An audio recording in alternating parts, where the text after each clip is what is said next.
야고보서 1장 1절 말씀 한 절만 보도록 하겠습니다.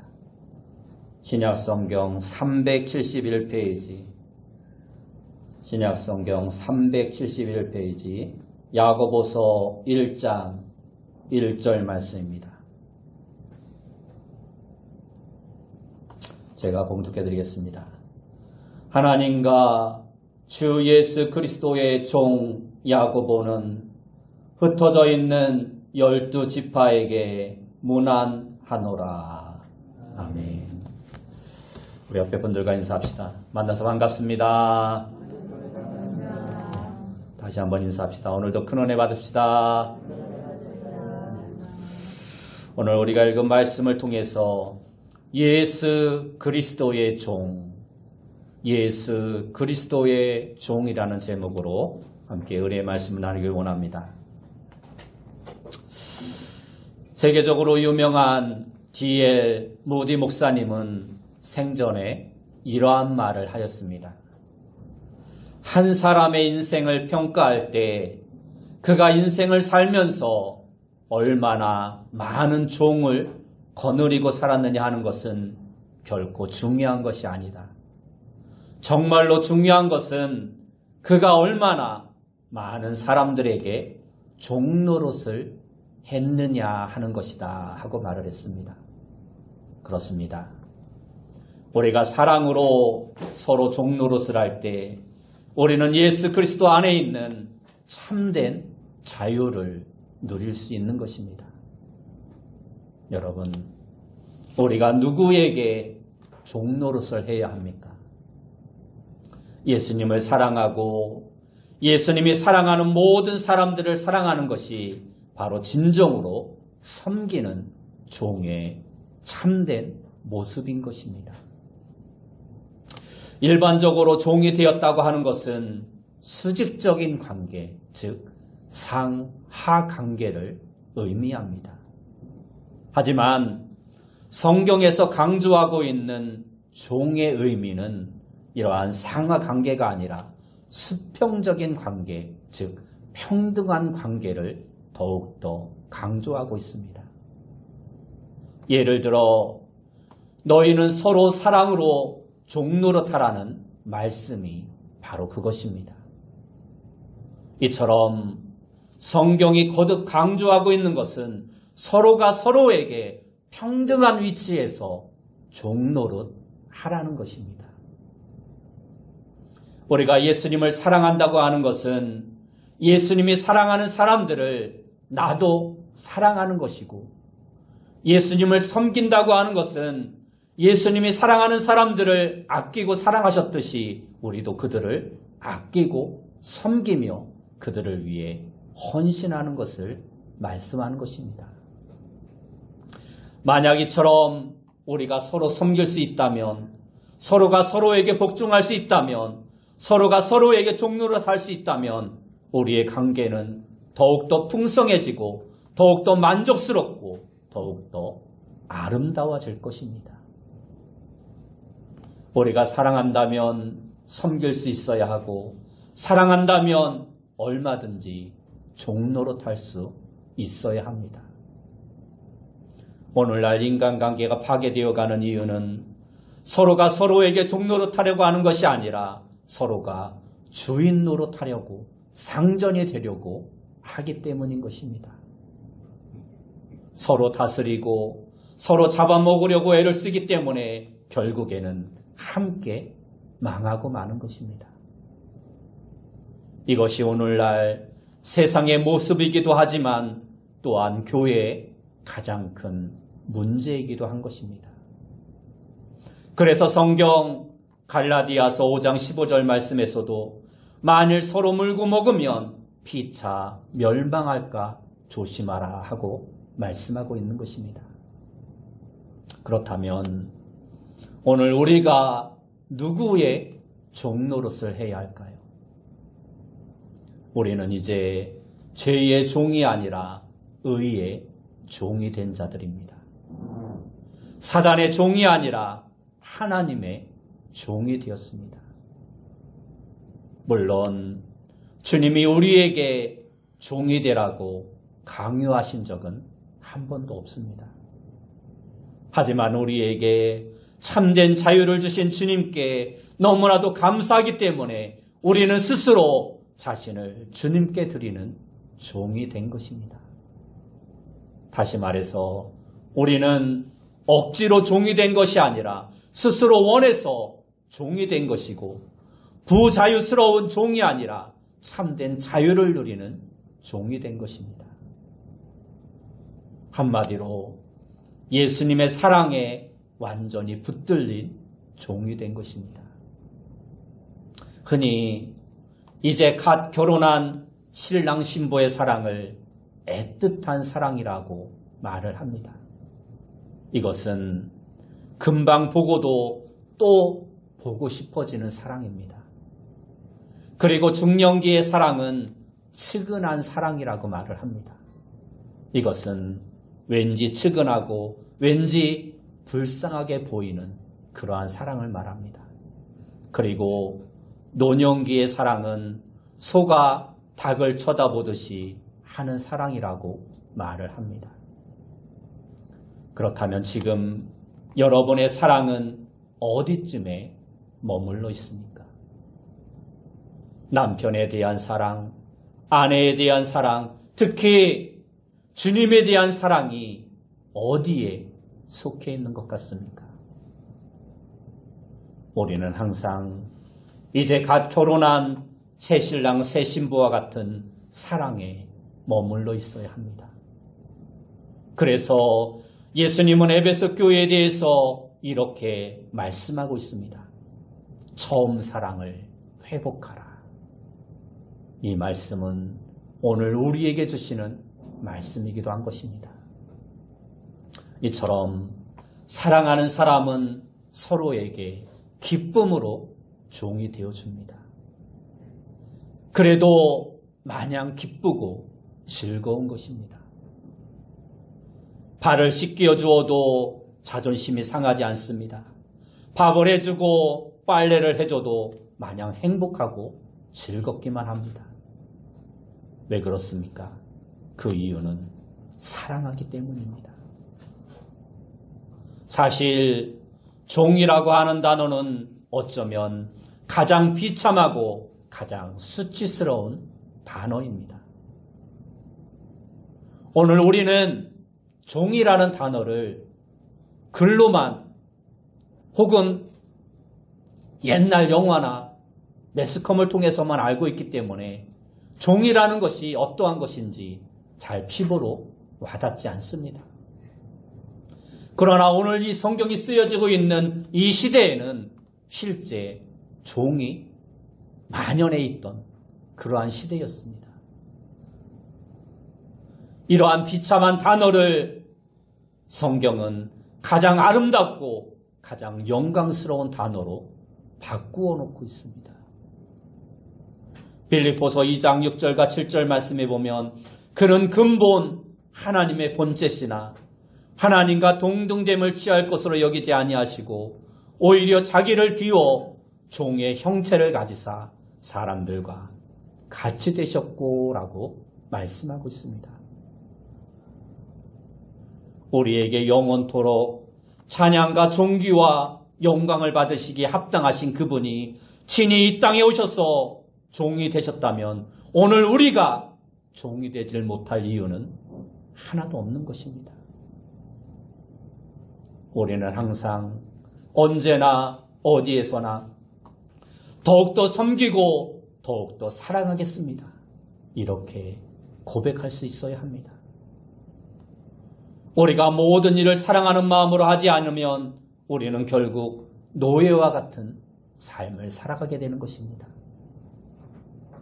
어떤 사람이 청년 시절에 주님, 제가 세상을 변화시킬 수 있도록 해주세요 하고 기도를 했다고 합니다. 하지만 중년에 들어서면서 주님, 저하고 관계하고 있는 사람들만이라도 변화시킬 수 있게 해주세요라고 그의 기도가 변화되었다라고 합니다. 그리고 노년에 가서는 주님, 내 자신만이라도 변화시킬 수 있게 해주세요라고 더욱더 변화되었다라고 합니다. 만약에 그가 청년 시절부터 자신의 변화를 위해 기도했더라면 어쩌면 그는 정말로 세상을 변화시킬 수 있는 큰 일꾼이 되었을지도 모르는 것입니다. 미국의 유명한 실업가요, 한때 최신부 장관을 지낸 적이 있는 워너메이커는 탁월한 판단력을 가지고 어디에 투자를 해도 결코 실패한 적이 없는 투자의 전문가였다라고 말을 합니다. 하루는 그에게 한 신문기자가 찾아와서 선생님의 평생 동안 수많은 투자를 하셨는데 가장 값지고 가장 귀한 투자를 한 적은 언제입니까? 하고 물었다라고 합니다. 그 질문에 워너메이커는 이렇게 대답했다고 합니다. 예, 제가 가장 값지고 귀한 투자를 한 것은 제가 어렸을 때 12살 때입니다.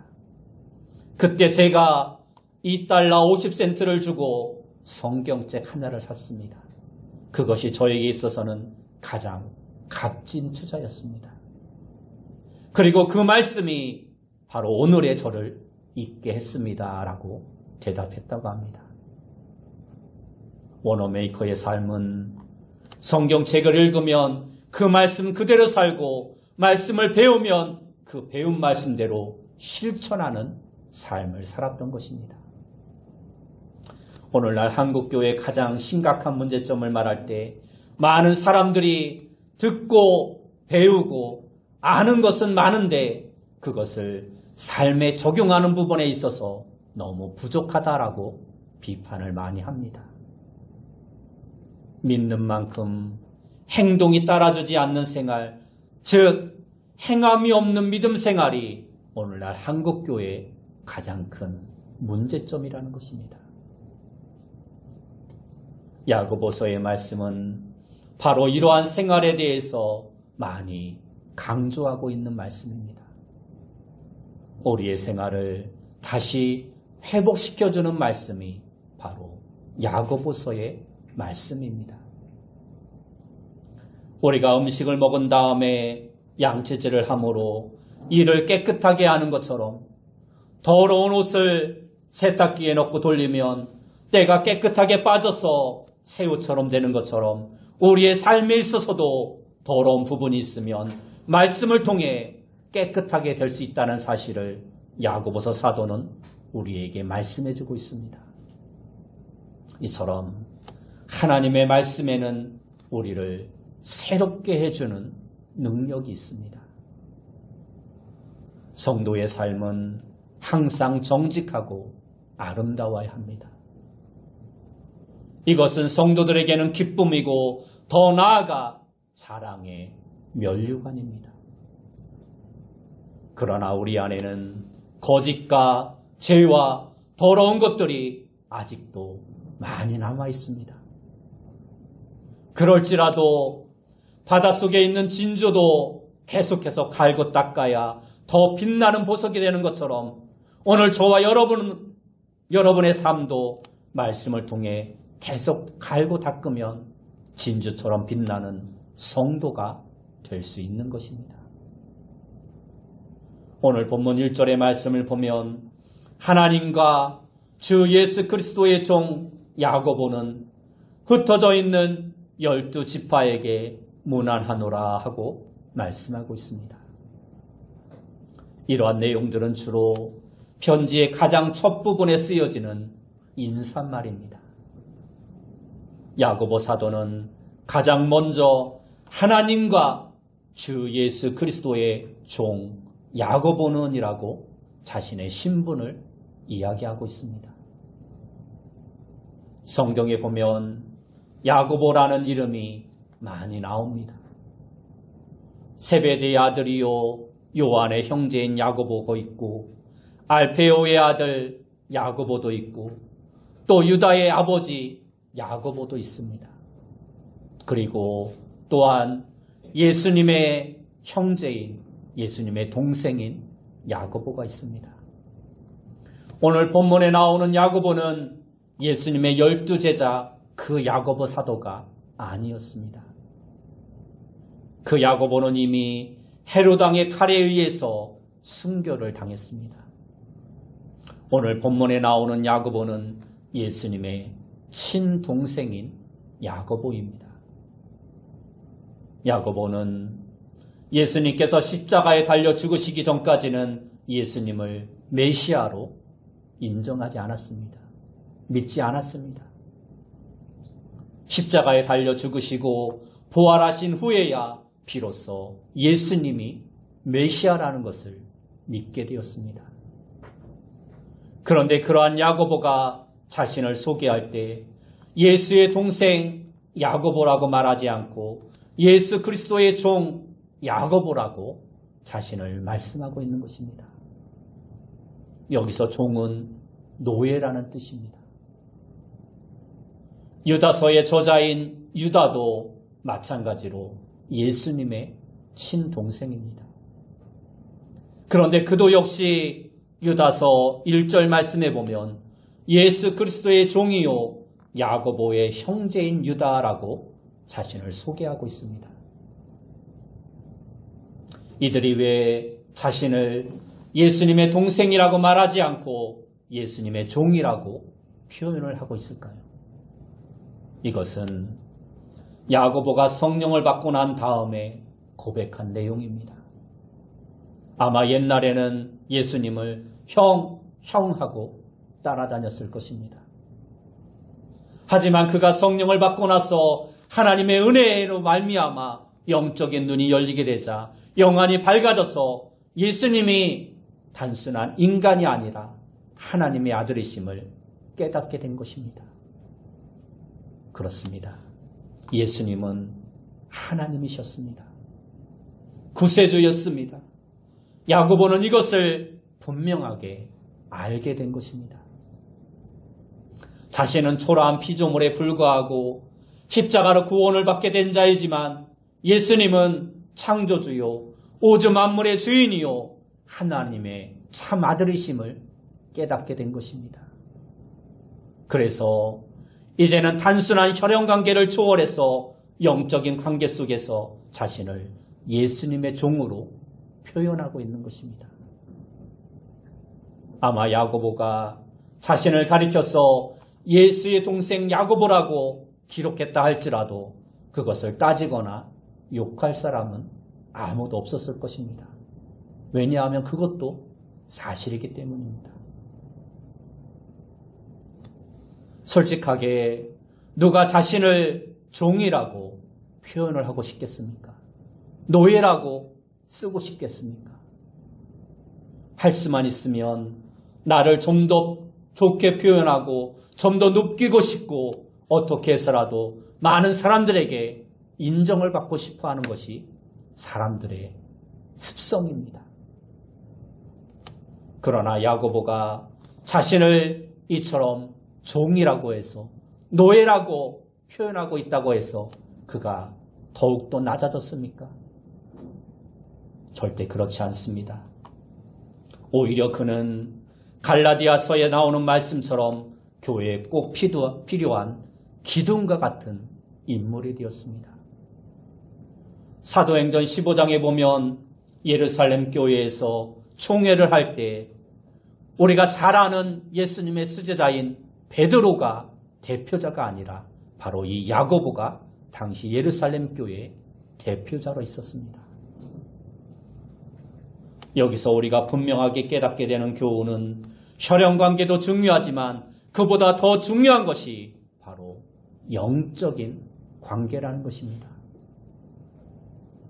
이처럼 우리는 항상 모든 것을 생각할 때 영적인 관계 속에서 생각하고 판단하며 살아가는 자가 되어야 합니다.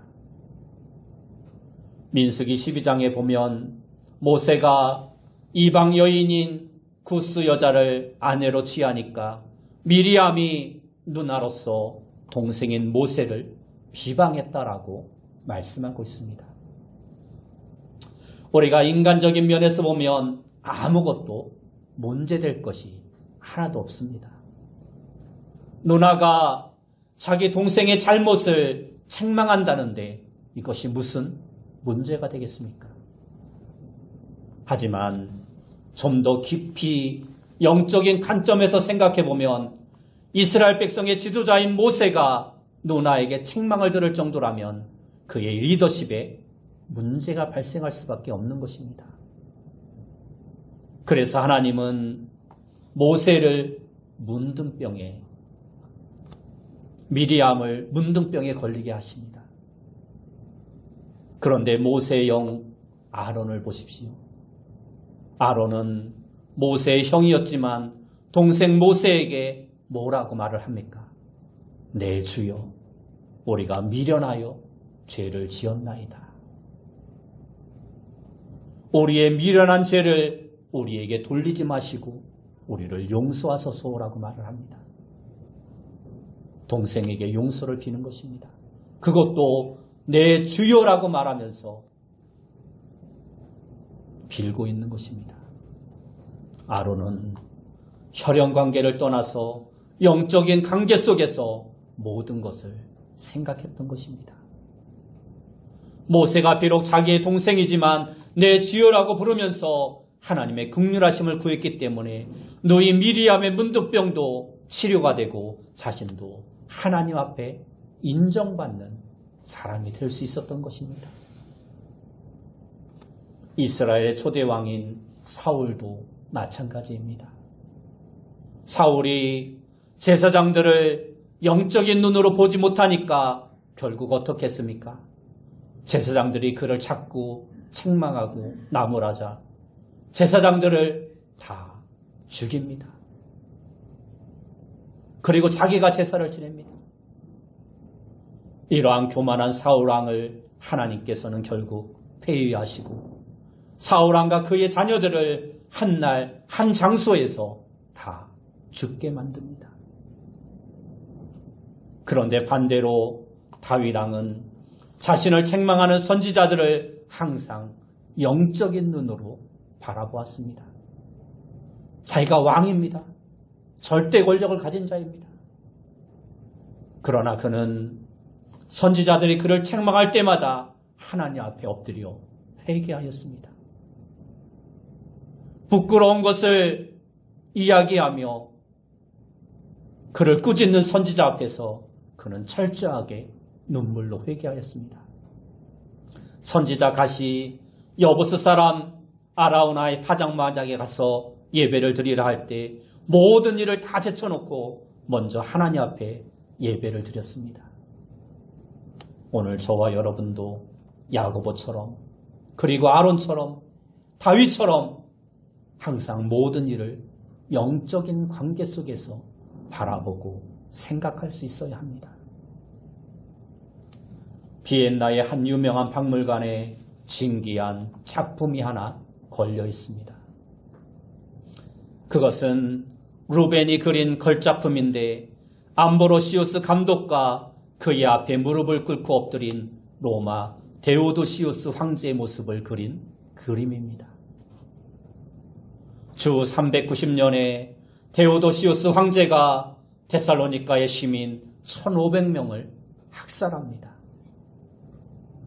그러한 죄를 진 사람이 밀라노 교회에 예배를 드리러 오니까 당시 밀라노 교회를 담임하던 암브로시우스 목사가 당신은 이곳에 들어올 수 없습니다 하고 입구에서 황제를 막아섭니다. 물론 교회는 누구든지 와서 예배드릴 수 있지만 실수한 사람도 용납해주고 어떠한 죄를 지어도 용서할 수 있는 곳이지만 고의적으로 죄를 범한 사람은 반드시 교회의 치리를 받아야 하는 것입니다. 황제가 들어오지 못하도록 막으니까 황제가 이렇게 말합니다. 아니 목사님, 다윗 왕도 죄를 지었지만 하나님의 성전에 나아가지 않았습니까? 그러자 암브로시오스 목사님이 말을 합니다. 왜 다윗 왕을 핑계로 변명을 합니까?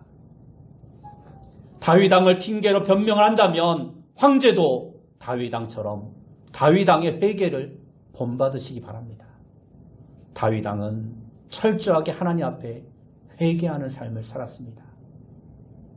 그러자 황제가 그 자리에 엎드려 암브로시우스 앞에서 내가 잘못했습니다. 내가 하나님께 회개하겠습니다. 라고 무릎을 꿇고 울면서 회개했다고 합니다. 이렇게 회개하는 모습을 루벤이 그려서 세계적인 명화가 된 것입니다. 영적인 관계에서 생각하니까 이러한 일이 가능한 것입니다. 황제가 예배드리러 나오는데 감히 한낱 목사가 그것을 어찌 막을 수 있겠습니까? 그러나 영적인 관계에서 생각하니까 이러한 일들이 있고 회개가 일어나는 것입니다. 우리는 절대로 이 세대를 본받으면 안 됩니다. 세상이 아무리 변해도 성도인 우리는 하나님의 말씀대로 살아가는 자가 되어야 합니다. 한 부자 노인이 부동산을 아들 삼형제에게 다 나누어 주었습니다. 그리고 나니까 자식들이 감사합니다 인사를 몇 번 하더니 나중에는 부모 생일이라도 잘 찾아오지 않습니다. 아버님 죄송합니다. 사정이 있어서 못 가겠습니다. 그리고 나중에는 아예 거들떠보지도 않습니다. 그 노인이 가슴을 치다가 한 가지 지혜를 생각해냈습니다. 진기하게 보이는 무거운 베개를 하나 만들었습니다. 그리고 명절에 자식이 왔을 때 이렇게 말합니다. 내가 부동산은 너희들에게 다 나누어 줬지만 우리 집안의 가장 큰 재산인 이 베개 속에 있는 것은 나누어 주지 않았다. 이것은 조상 대대로 내려오는 보석인데 이것은 내가 죽을 때 나눠줄 것인데 너희들이 나에게 하는 것을 보고 내가 나눠주겠다 말을 했습니다. 그때부터 며느리들이 아버님 우리 집에 가세요 하면서 서로 모셔가려고 애를 씁니다. 어떻게든지 잘 보이려고 가든 방법을 다하고 효를 다합니다. 그런데 그분이 결국 보석을 자식들에게 나눠주지 못하고 돌아가셨습니다. 자식들은 아버지 장례는 뒷전이고 서로 보석을 차지하려고 싸움이 벌어졌습니다. 베개 안에 무엇이 들었는가 열어보았더니 그 안에는 겨와 돌멩이들만 가득 차 있었습니다. 여러분, 정말 못된 자식들이 아닙니까? 저와 여러분은 이러한 가정이 아니라 영적인 관계 속에서 서로 아끼고 서로 사랑해주는 그러한 가정이 되길 바랍니다. 인도의 성자라 불리우는 간디는 인류를 파멸하게 하는 것들 7가지 가운데 하나가 희생이 없는 신앙이다라고 말을 하였습니다. 교회는 예수님의 희생 위에 세워졌습니다. 오늘날 한국교회도 수많은 선교사들과 성도들의 순교라는 희생 위에 세워졌습니다. 각 지역마다 돌아다니다 보면 또 서울 뚝섬공원에 가면 선교사들의 무덤이 있습니다. 수많은 선교사들이 한국 교회를 위해 목숨을 걸고 복음을 증거했던 것입니다.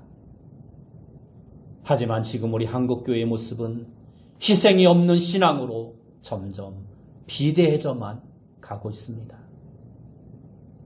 희생이 없는 교회는 결국 멸망을 초래할 수밖에 없는 것입니다. 희생이 없는 교회, 눈물이 없는 성도는 예수님처럼 섬기는 삶을 살아갈 수 없습니다. 세상을 아름답게 변화시킬 수도 없습니다. 그러한 교회 안에는 참된 생명력이 있을 수 없는 것입니다. 고난이 없이는 부활의 영광도 없다고 말씀하고 있습니다.